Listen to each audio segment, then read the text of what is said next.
Erik from ETOF 21 Sports. Been here each and every week of the NFL season. And Erik, now, buddy, it's a very important time for these last few weeks, and we get started with a big game. These are two teams that are in playoff positioning right now, the Broncos and the Chargers. These two teams are pretty safe. I mean, as long as they don't lose out, as long as they don't probably lose 2 out of 3, one of the teams is going to win this game, obviously. I think if they win 2, they'd both be in, but these two teams are pretty safe. So as far as winning this game, that probably puts one of these teams in winning this game right here. This is almost like a de facto playoff game. When you look at Denver's schedule coming up, they have pretty tough few games ahead still. They still play this game against the Chargers. They got the Bengals, and then they have the Chiefs. So tough little stretch for them. They're a 2.5-point dog on the road. The Chargers just got their butts kicked last week. They gave up 40 points to Tampa. Couldn't sustain drives. Defense got beat up, gave up more than 500 yards for the first time this season. The offense, though, hasn't really been able to kind of figure things out. Herbert looked banged up. That just kind of felt like one of those everything that could go wrong did go wrong games. They were actually up 17-10. And then they get outscored 27-0, and they only had 65 total yards in the second half. Prior to that game, or earlier in the year, they were number 1 in defensive EPA all the way up to week 9. Last 6 games, they ranked 24th. So they've struggled. They played some good offenses, though, over that stretch. This Denver offense isn't as good as some of the offenses they've played. Where do you go? Chargers here, -2.5. I actually got this when it was 3. I thought I was going to go the underway. Yeah, me too. Kind of look at the way that the Broncos, they've had zero business winning and covering these big numbers the last 2 games. We just look at the last game, 191 total yards, 3.2 yards per play. They won by double digits. Colts, 117 more yards, 1.1 yards per play, 5 more first downs. Look at the last 2 games, outgained by 269 yards, 14 fewer first downs, 245 less passing yards. Should have lost both games. One of the podcasts I listened to is a Chris Long podcast. He mentioned how when you play over 70 plays a game and have a quick turnaround playing on a Thursday, it really takes a wear and tear in your body.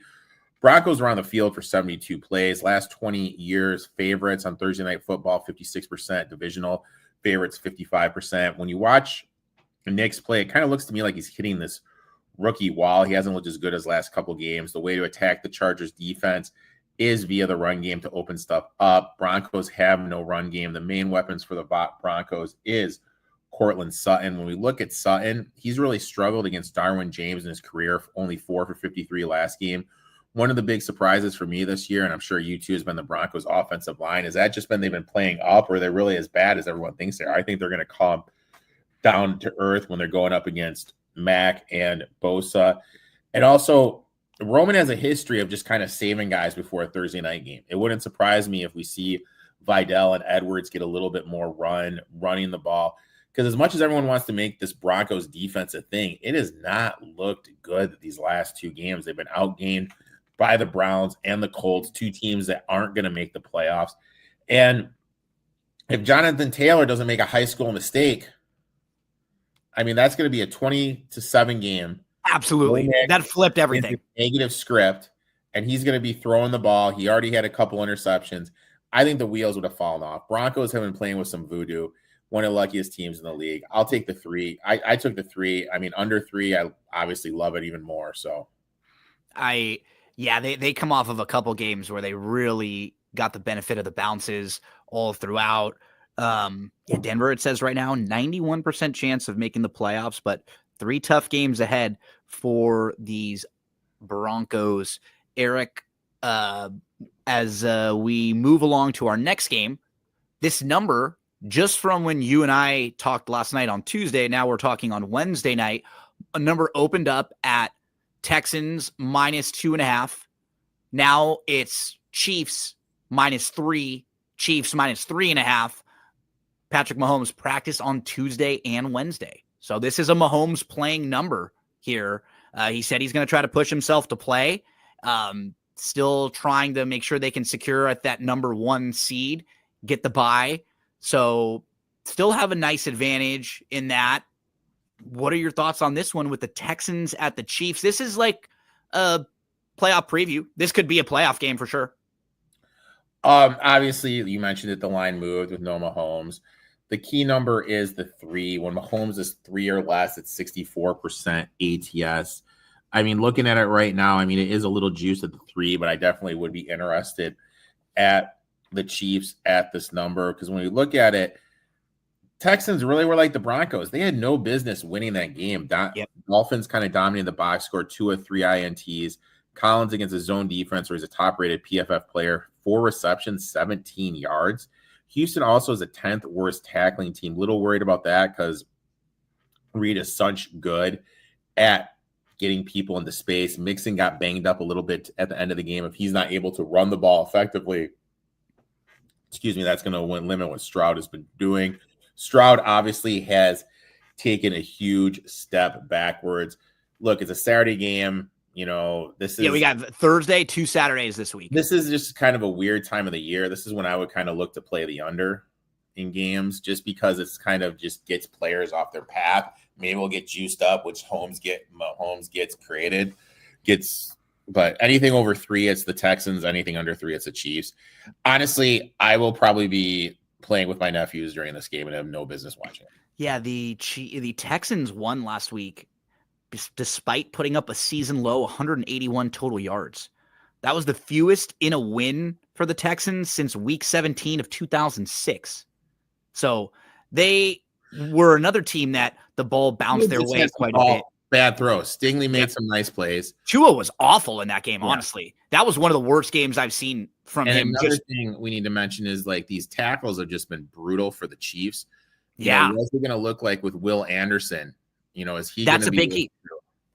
Over the last 7 games, Mahomes has been hit 7, 9, 7, 7, 12, 12, and 11 times. But I mean, I'll be honest. Why is he even playing? I know. Give him a week and play on Christmas in that game. I don't know why they did this. You still have a 2-game advantage. As long as you end with 2 losses, they'll be fine. I agree with you. This is one that I don't know if he needs to be playing right away. When you're thinking more big picture, do you come back? Do you really damage it even worse instead of just giving yourself an extra week? So, Mahomes' line on this one, as it's at 3 and moving even higher, the Chiefs hosting the Texans on Saturday. 2 Saturday games. The second one is a big one, Steelers at the Ravens. So the last 4 times these teams have played, the Steelers have won. They've won 8 of the last 9. And anytime these 2 teams meet, if the dog is more than a 3-point underdog, you just kind of have to take the dog. These 2 teams play in so many close games, and they're one of the teams, Erik, that really has found a way to limit Lamar. Now, the Steelers are dealing with some injuries. Watt got banged up at the end of that last game, so that's something to keep an eye on. But said he looked good and thinks he's going to play though. So say that in the presser. So that's major positive. And the Steelers come out of that weird game against the Eagles where they only had 7 possessions in the first half, 2 in the second half. 2.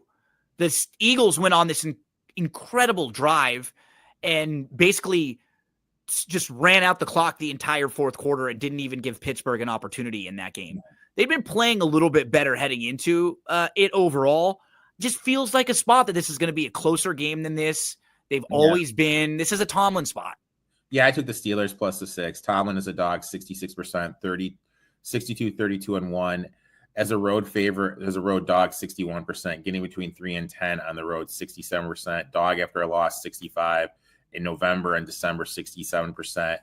I mean, when you just look at these head-to-head matchups, the dog is 78% against the number. Ravens allow the second most passing yards per game. This Russell Wilson is going to be able to throw against this defense. When you look at it, Jackson has struggled against the Steelers compared to other teams. Completion percentage less than 60%.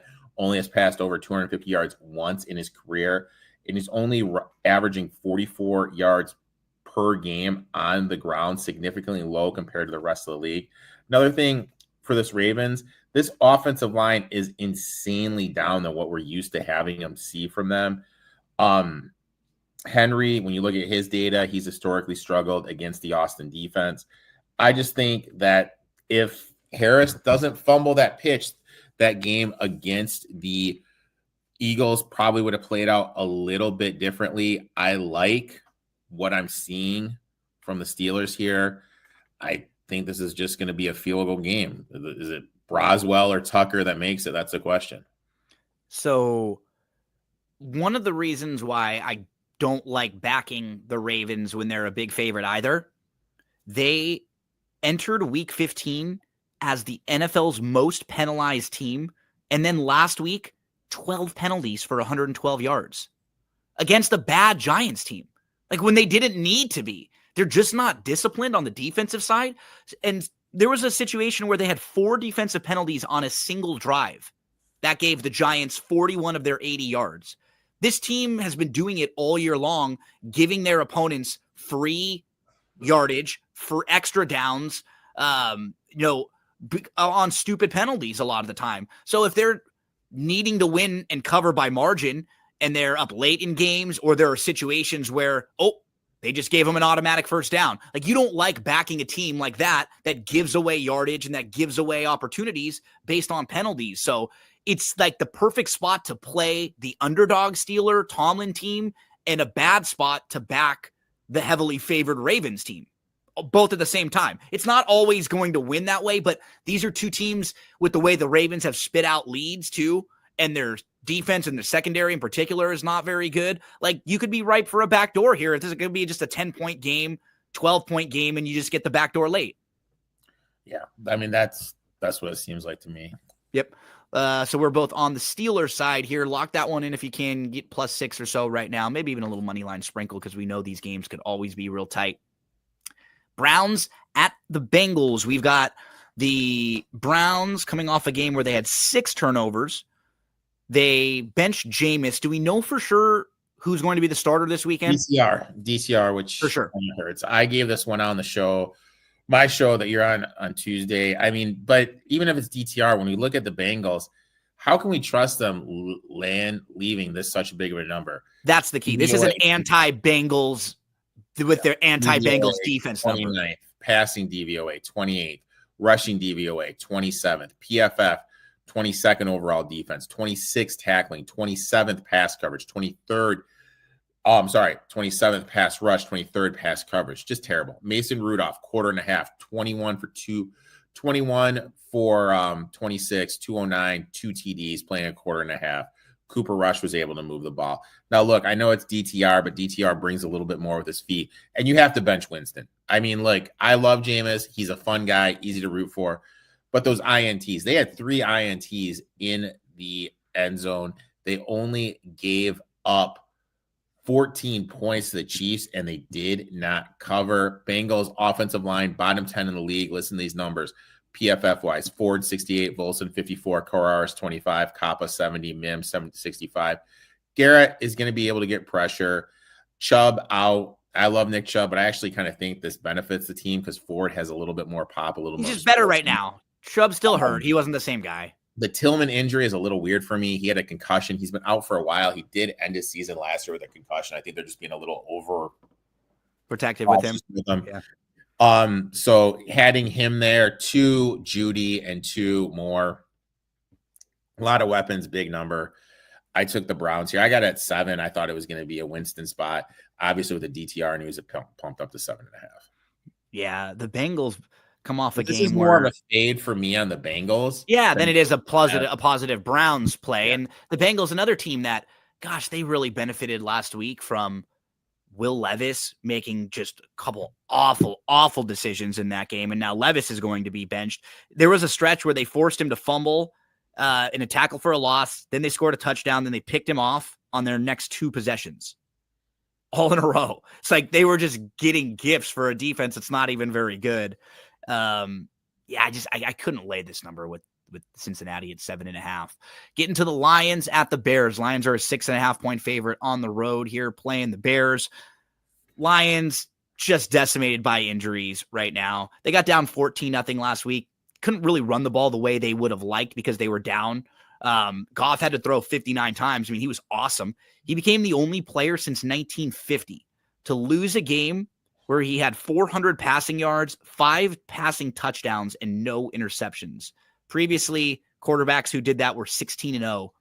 But the Detroit, you could just see it. They couldn't put the pressure on Allen. They couldn't really tackle. And there's 2 injuries, 3 injuries, 4 injuries you can sometimes manage. When you get into 10, 11, 12, 13 of your defensive players that are out, Eric, it's just really tough. And Montgomery's out also. Like, all of that is a big picture stuff, though, because they're playing a team right now this week in the Bears who have really been struggling. They were 4-2 at their bye, the Bears. They had just won 3 games in a row and 2 by 19 plus points. And now they've lost 8 straight. It's just, and the thing is I know Eberflus was getting a lot of shit, excuse my language. You can't tell me that this version of them looks, you know what I mean? Looks as organized as the one a few weeks ago, or any better. Yeah. You know what I mean? You can't tell me it doesn't. The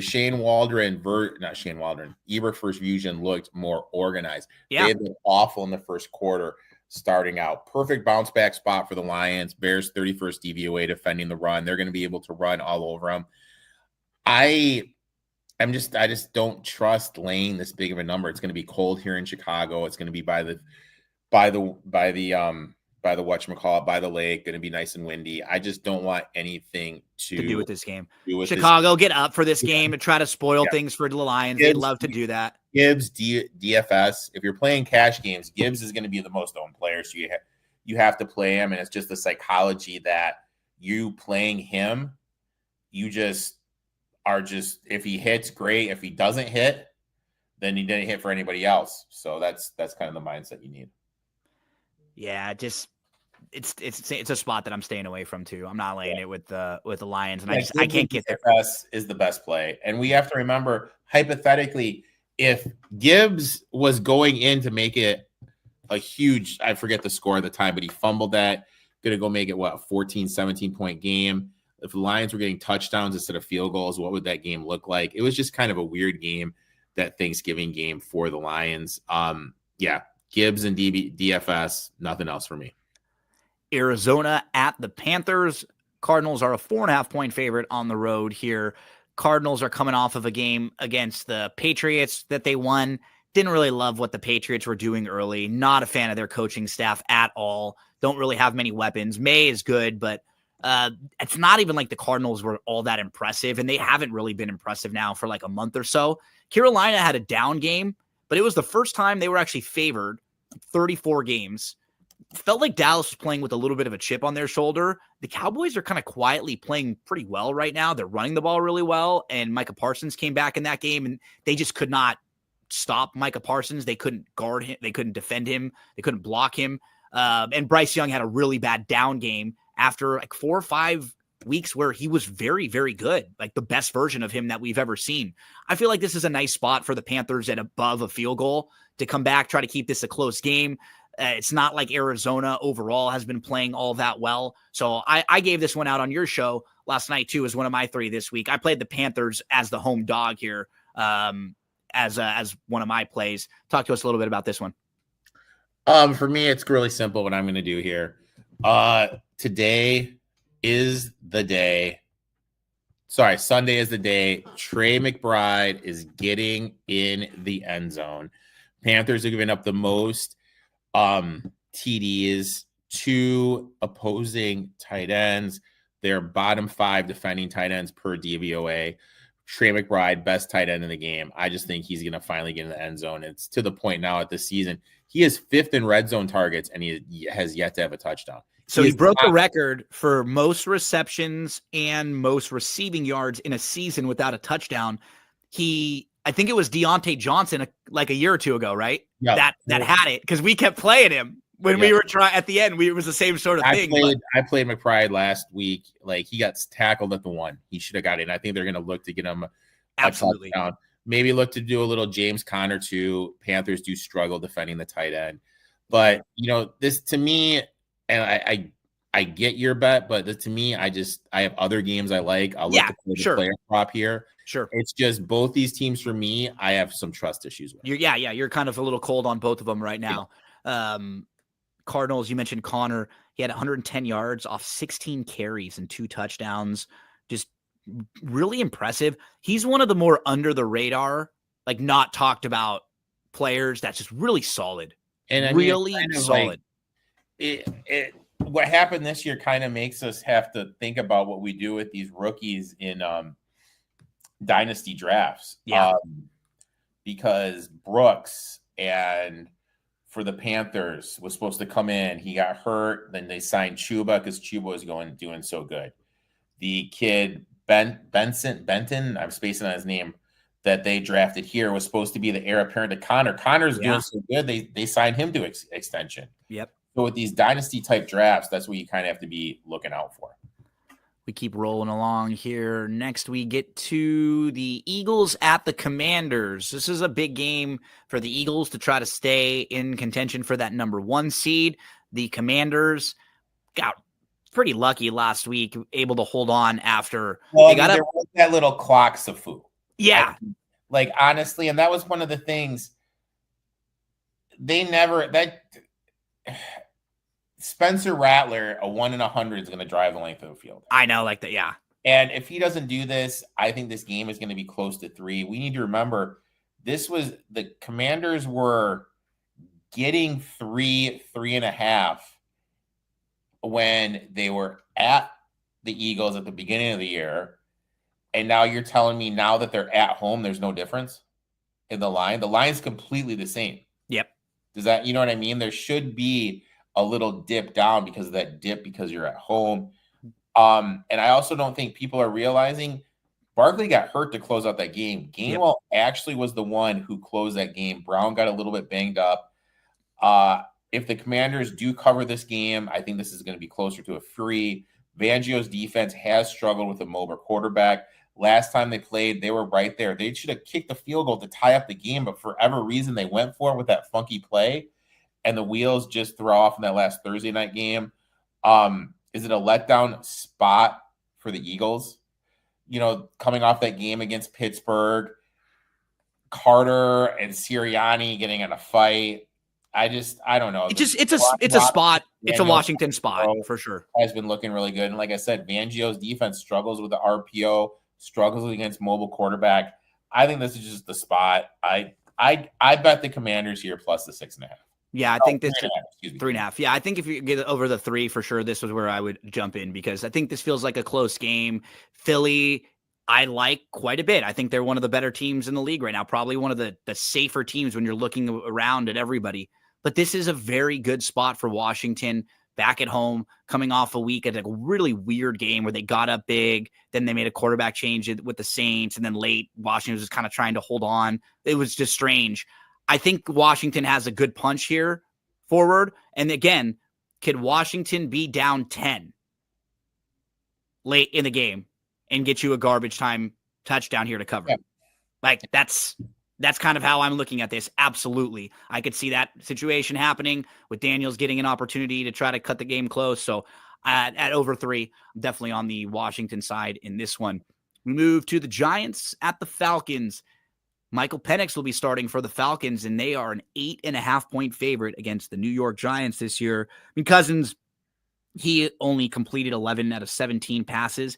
He had they didn't really ask a lot of him at all. It was just very play it safe. They just gave the ball to Bijan. He had 22 carries, 125 yards. They ran it 37 times as a team, and now they're going to make the change.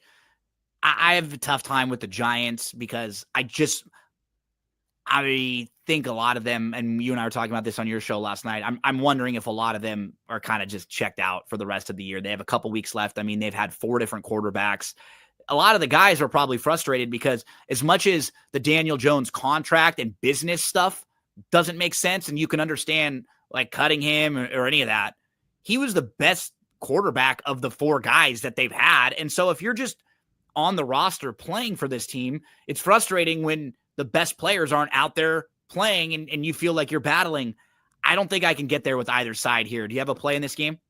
I mean, principal play, don't we kind of have to take the Giants here? We got a rookie quarterback. We have no idea what Penix is going to be here. We have no idea what he's going to be. But the flip side, like I said when we talked about this on my show, this Giants team is kind of giving me vibes from the Giants team with Joe Judge. And that is my biggest fear. And I'll be honest, if Boyle was playing, I would be absolutely in love with this play, but it's not Boyle. And that's what it's Drew Lock, and that's my little worry. So yeah, he struggled a little bit. Boyle's been the most professional of them, at least kind of getting the ball to Neighbors, who had 14 targets last week. Stay away on this one for me.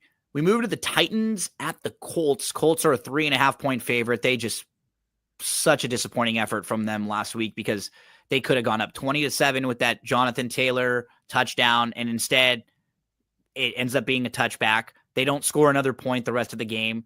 There's this weird double pass that they throw that gets intercepted for a pick six. One of the stranger things you'll see. Was like Mitchell's like some of these guys, like you can definitely tell a lot from a team with how they answer some question. I know. Mitchell is just kind of like, I executed the play. I did it to the best. It's like, dude, like you saw there was a guy right there. Catch it and run. Like, make a look, make a read. Come on, I know. The whole way Jonathan Taylor answered the question afterwards, I wasn't a fan of. Yep. In terms of this game, do you trust? So this is Mason Rudolph for the Titans. Yeah. But I mean, the thing is like this. The Titans, no team has been this bad against the spread since I think it was like 84, 85. So eventually they're going to get a couple. Is going to get a cover. So it's really, I don't want to be the guy who fades them and then they get the cover. So because of that, I'm obviously not going to do it here. The thing that I'm interested in is obviously Jonathan Taylor. We got to see what his rushing prop is. I think it could be a little low because the Titans are only allowing 115 yards on the ground, but their last three, they're allowing 146. With what is being said about Taylor, what the Bengals said, what the Broncos said about him, we could see a very concentrated effort from him to get going. Another one I'm looking for, Colts run zone a lot. Calvin Ridley is a god against the zone. Obviously, you have an experienced quarterback in Mason Rudolph, which is going to look to get him the ball. And I'll be honest, like when you just kind of look back at it, Richardson winning with margin, do you trust? And the one thing about these backup quarterbacks, what they do a good job of is 3 to 4 drives a game to get points. Now, Are these points field goals or are they touchdowns? That's the $1 million question. Gun to my head here, I'm going to pick the Titans. If I was in a contest where I had to pick every spread, I pick the Titans because it's over that key number 3.5. Me too. In terms of me putting my money on this, I'm not doing anything. Completely agree. Same thing. I'm leaning Titans. Probably pick the Titans in my pool. Not probably will pick the Titans in my pool, but just not necessarily when I'm going to go empty out the windows. Rammies on the road against the Jets. Rams are a 3-point favorite in this game. They're now up top in the division. They're playing a Jets team who has been playing a lot better the last couple weeks. You start going through their schedule. There's a lot of games that could have flipped from losses to wins, if not for 1 or 2 plays from the Jets. So they're eliminated from playoff contention now. The Rams are not. The Rams have a lot to play for here. This one's a little tough for me because I feel like it's a Jets kind of spot. It's not a great spot for the Rams. I probably would want 3.5 maybe to dive in for sure. Talk to us about this one, Rammies and the Jets. I did it. Yeah. Give me the Jets here plus the 3. I got 3.5. Yeah, that's the one that I would kind of right now. I would sort of wait. It's back down to 3-ish. I would sort of look for that 3.5 if possible. But talk to us about some of your reasoning. And when we kind of look at it, coming off a win against the 49ers. Before that, they were against the Bills, 2 impressive wins. Now you're going cross country, playing the 20-degree weather, which is supposed to be Sunday, actually 14 to 20 degrees. Stafford splits are down in the cold. Rams defense, bottom 10 in pass and rush defense. Who's going to devour Devontae Adams? And that's going to be the thing. Right now, Rodgers is forcing the ball to Devontae Adams. Rodgers has looked good the last 2 games, as much as it pains me to say. And he has this Netflix thing coming out. I He's not know. going to go out there and look like an idiot. He is going to go out there. Wants to The get one some thing buzz. about I know. there's certain guys that are just conceited, arrogant people. And they're predictable in that. Yeah. And those are the guys that, you know, you look to do. And I think that is what we're going to see from him. So yeah, he's in a nothing to lose spot here too. Line has been better. You know, the spot they have, I think they have the trench advantage. So yeah, it feels like another one. It's definitely at 3.5. I'm in 3. I'm still probably leaning on the Jet side. Huge game for the Rams on the road there. Vikings at the Seahawks, another game that's got major playoff implications for these two teams in the NFC. Vikings are a 3-point favorite on the road, and they've been really good. I mean, they got up 10-0. Then they kind of looked a little flat against the Bears. They just don't really play like a full, complete game most of the time, but they're really solid. You know, their defense is good. Got to give it up to Sam Darnold. He's been better than anybody had expected. He's still going to have mistakes. Not going to be perfect, but good. What do we know about Seattle? This is Geno Smith, right? He got banged up last game. Full participant today at practice. To me, this is just the spot. Seattle at home. Seattle at home. I got 3.5. Vikings on a short week. You have the Packers on deck. Cam Robinson looked bad against the Bears. Him and Vrabel on the left side. That's the blind side against the Seattle defense, which is going to be able to generate pressure. Darnold has struggled historically facing pressure. Vikings have struggled against wide receiver ones. Is this going to be the DK Metcalf bounce back game? I know that JSN has been great, but that's because teams are rolling coverage to DK Metcalf. Darnold laying points on the road over field goal in Seattle, which is always a tough month. Tough team to play in is always tough. When you get these teams that have over a winning record, so 60% or more coming off a loss in December, historically a good bounce back, 56% against the number. Seattle's offensive line has been better. They are healthy. Lucas and Cross are both back. Walker will be back. This will give the Seahawks another weapon. Last 3 games, Vikings are allowing 147 yards per game on the ground. When you look at the Vikings defensive splits, first half versus second half, obviously have taken a step backwards. That's because teams have adjusted to the Flores defense. Rule of 17, a team won by 17 that also lost by 17 when the team that lost is 61% against the number. End of the day, look, I just think that the Seahawks are going to be able to create pressure. I think this is the perfect spot to fade the Vikings on the short week, the Packers on deck. I got Seattle. I got a 3.5. At 3, I'd wait. I'd want 3 on the hook, though. This next game, I have no idea what to do with. I mean, it feels like kind of a sleepy spot for Buffalo as a 14-point favorite against the Patriots, but I'm just in my head, Buffalo has scored 30 points in 8 straight games. That's tied for the longest streak in an NFL season. So let's kind of map them out around 30. Like, what are the Patriots getting? Are the Patriots getting the 22? Are the Patriots getting the 20? Maybe can they get to 16, 17? It's probably kind of a weird spot when you kind of look at it. It is a very weird spot because the Bills have had these 2 huge high-profile games. Everybody's talking about Allen. I'm certainly not laying it with Allen. 49ers beforehand in that snow game, in that standalone game. But when we kind of look back and look at the Patriots, we got Mayo. You mentioned it last night on my show. You know, we got Mayo just blasting Van Pelt. And you talk about guys that don't say the right stuff. I hear him talk. He just does not sound like a guy I'd want to be my head coach. Bleeding production. But on the flip side, though, I kind of feel like Allen's playing for the MVP right now. He is. You know, so he's rubbing it in right now. They're pouring it on. And they got beat up by the Patriots for so many years. Like, anyone that can stick it to the Patriots a little bit right now will when they're down. Yeah, this is one of the things away. I just literally want nothing to do with it. Me too. Completely agree. I'm staying away from this one. 49ers at the Dolphins. This is about a pick 'em now. Dolphins and Tua look really. You know, this is a lot of money's coming in on the 49ers. And for the life of me, I don't know why? Like when I I just know. kind of look back and look at everything, Tua has been great against teams that have a losing record. Technically, the 49ers have a losing record, so But technically they're this is a better team, than that. but are they just going on the name brand?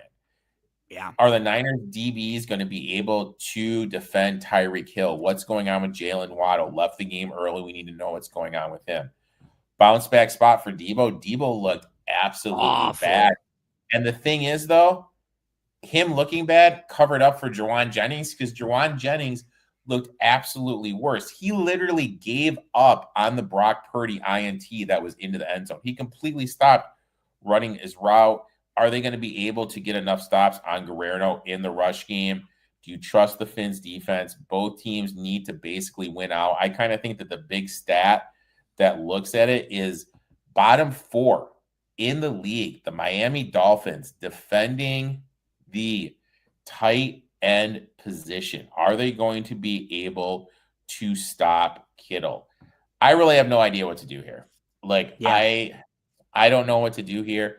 I have a ticket for the Dolphins not to make the playoffs, and I'll be honest, I'm just I'm gonna root for that. I actually have tickets on both these teams not to make the playoffs. So I'm just kind of grinding both these bad boys out. Yeah. I'm just going to sit back. 6 points by the 49ers. That was the second fewest in the Kyle Shanahan era, trailing only that was one of those games where they just could nothing happened. You figure they got a couple extra days off. They'll be a little bit better. The Dolphins, you kind of feel like at this point, McDonald's coaching for his job, right? Do you think like if they the way these last couple games, if they're really ugly and they get blown out and they don't show any fight, I wonder if they would think about making a change over there because it's just not like they have not progressed. And now, you got Tua around and like you have been on this for a long time. He can only get you to a certain level. And he's much better than the replacement level that they've had, but they have a ceiling with him. And the thing is like when you look at what he does is everything's just kind of find a hole in the zone and sit. Yep. That's basically what he can't throw you open. No. Offensive line has been blood. Defense has struggled. I think getting rid of Angio has been bad. Look, I want to like Mike McDaniel, but when he came in there and I feel with them is anytime they get punched in the face, they don't have any response. They have no response. It's like a cold weather thing. It's a good teams thing. It's sort of all together. Like they kind of beat up on the teams and the players that they're just faster than, that they're better than. But when it comes down to scheme and having to make adjustments or anything like that, they get in trouble. Yeah, they really do. And I would trust Shanahan more in this spot. So I'd probably lean 49ers. But again, I like more spots on the board better. I'm not lining up to play this one. How about the Jags at the Raiders? Two teams who have zero playoff hopes right now, but the Raiders are a 1-point favorite. Is this Ritter? We don't know what's going on yet. If it's Ritter or if it's O'Connell, my guess would be O'Connell. And it is Mac Jones for Jacksonville. We heard Lawrence is done for the year. I'm going to say this. At the end of the day, this is a sport, and sports are supposed to be fun. When we look at last game, especially in the game before, this is the first time this year I feel the Jags are actually having fun playing football with Mac Jones. He's doing the wrist race. He's doing stuff. Thomas has looked great. He has got over 80 yards his last 4 games. I'm quietly too. Nobody's talking about it. I'm going to look to play his props. If his receiving prop is high 60s, low 70, I'll look to play that. Monday night, still bitter. I had Myers over 59.5 yards, finished 50. First game since the Devontae Adams game. Since Devontae Adams has been traded, he did not go over 60. Look, I'll probably be back on that. Those are kind of like where I'm looking, those 2 props. But in terms of sides, I have a rule when 2 teams play, I always take the shittier team to get the points. But this is basically a pick, so I don't want anything to do with it.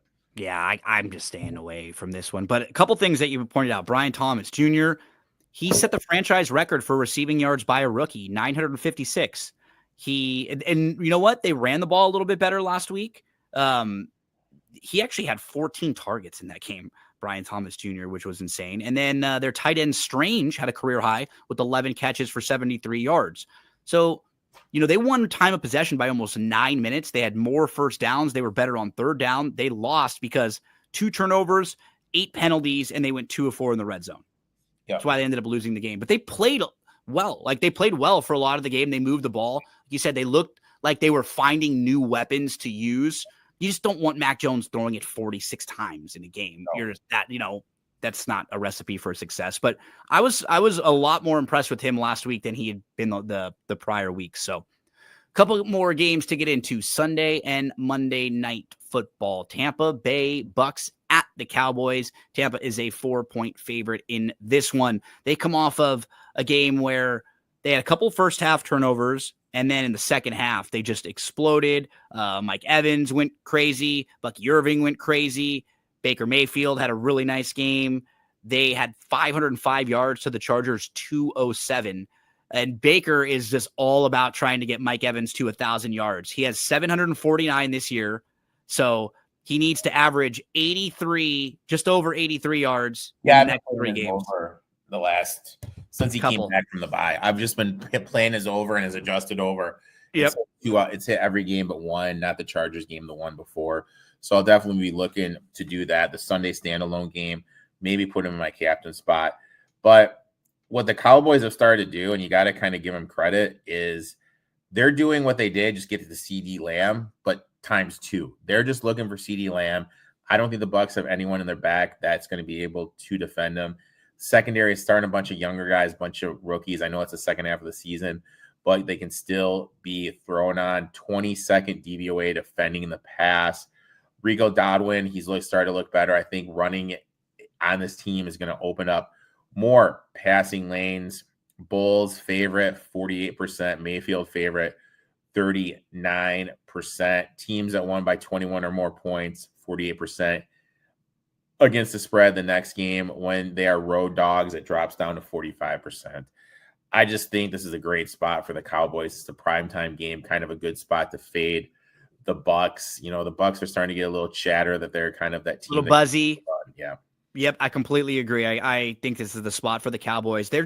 You pointed out, they're leaning on Lamb. So he had 116 of the 214 passing yards last week. On the first touchdown drive for Dallas, Lamb had plays of 20 yards, 28 yards, and a 14-yard touchdown. So 62 of the 87 yards on that possession. And then Rico Dowdle's kind of popped up as, oh, wow, he's a guy that we can give around 20 carries and will be pretty efficient. He's gone 19 carries, 86 yards, 22 for 112, 18 for 131, and then 25 for 149. First undrafted player with 3 straight 100-plus rushing yard games since Arian Foster.